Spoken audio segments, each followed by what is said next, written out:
begin this hour with the U.S. targeted strike on 3 Iranian nuclear sites over the weekend.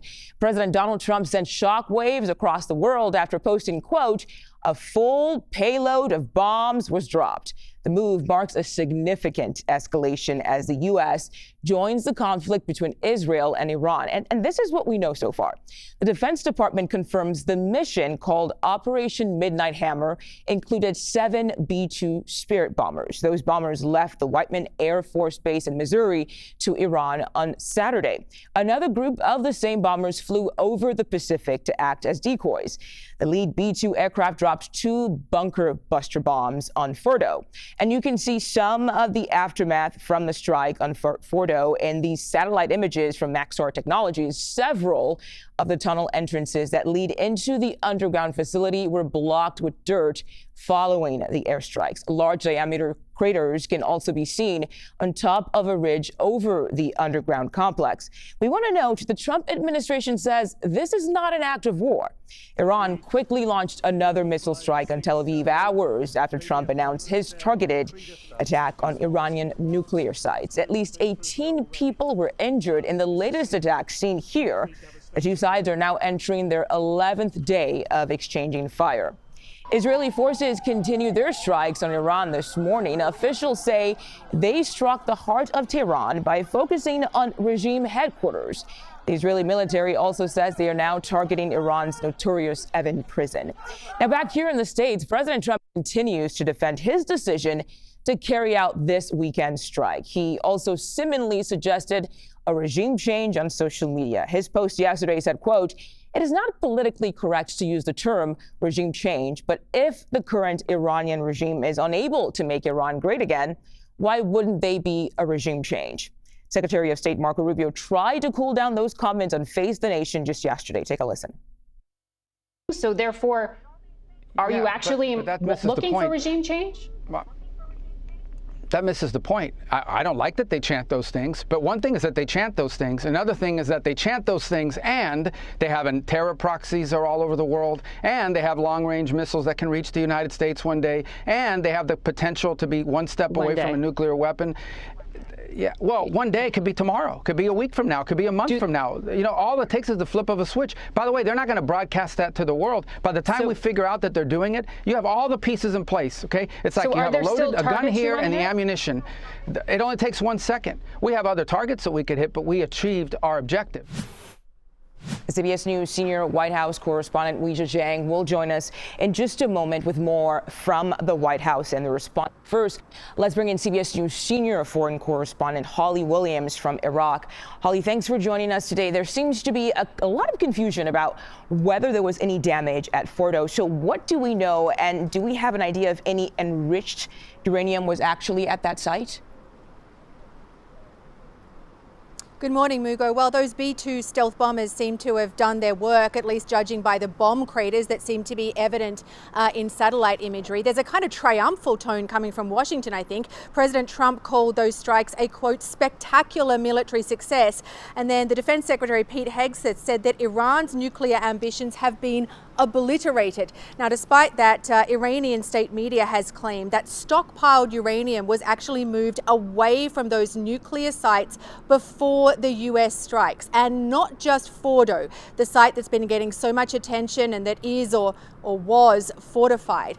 Now, we cannot independently verify those claims from Iranian state media, but we spoke to one Middle Eastern security expert who found it plausible that the Iranians were able to move at least some of their stockpiled uranium. And then on Face the Nation yesterday, the Secretary of State Marco Rubio was asked how much nuclear material was moved prior to the attack. And he said, quote, "No one will know for sure for days, but I doubt they moved it." Now, one thing to consider is that despite all of the Iranian nuclear scientists who've been targeted and killed by Israel and then these US strikes, there's the possibility that Iran will want to rebuild what it has lost. And one Iranian lawmaker seemed to speak to that in a social media post over the weekend, saying, quote, "Knowledge cannot be bombed." So, Holly, there is the big question, though, of what happens next now.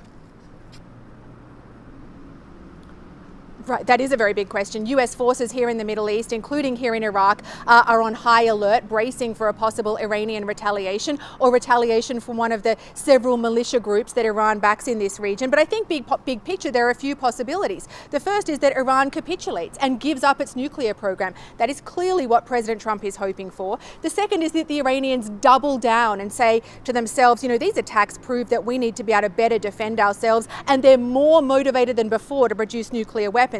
Now, of course, Mugo, they could do both. They could publicly try and find a diplomatic solution and then in secret try and rebuild their nuclear program. Then there's that social media post that you highlighted earlier where President Trump seemed to raise the possibility of regime change in Iran. We don't know how serious he was, and the White House said he was simply raising the question. But as you'll remember, engineered regime change here in Iraq and in Afghanistan led the US into a quagmire, costing the United States both blood and treasure.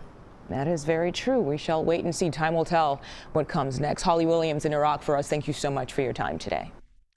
Now, earlier today, Press Secretary Caroline Leavitt spoke to reporters on the White House driveway to answer questions about this weekend strike. She defended Trump's remarks on a possible regime change in Iran. Listen to what she said. The president's posture and our military posture has not changed. The president was just simply raising a question that I think many people around the world are asking. If the Iranian regime refuses to give up their nuclear program or engage in talks, we just took out their nuclear program on Saturday night, as you all know. But if they refuse to engage in diplomacy moving forward, why shouldn't the Iranian people rise up against this brutal terrorist regime? That's a question the president raised last night. But as far as our military posture, it hasn't changed. What is the timetable the president has given Iran right now to come to the negotiating table? He has made his message to Iran quite clear. Let's bring in CBS News senior White House correspondent Weijia Jiang for more on this. Weijia, thanks for your time today. The president already warned Iran not to retaliate in response to this strike, but does the administration remain open to possible negotiations with Iran?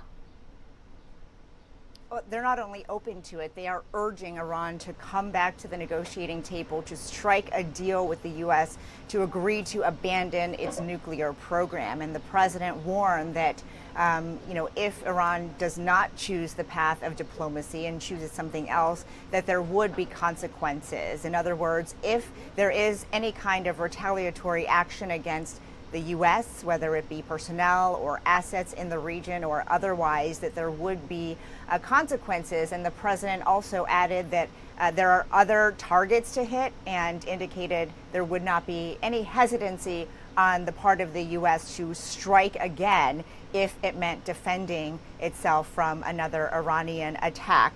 But even though the administration is urging Tehran to take a diplomatic off-ramp, the Iran UN mission just posted on social media that the U.S. destroyed diplomacy. The so-called offer of diplomacy was nothing more than a deceitful ploy. Mugo.